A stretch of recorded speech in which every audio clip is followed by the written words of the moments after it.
If you want to patch any N64 game, you need the ROM file and you need the patch file for the game you want. So for something like Paper Mario Star Nova, you need the Paper Mario 64 ROM, and then you need the patch file. So you would just download the patch here, or for any game you want, and then you go on hack64.net, which they already have the link on this website, and you would put the patch file here, and you would put the ROM file here, and then you can call it whatever you want and download it.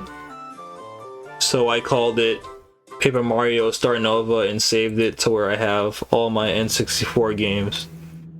So when you do that,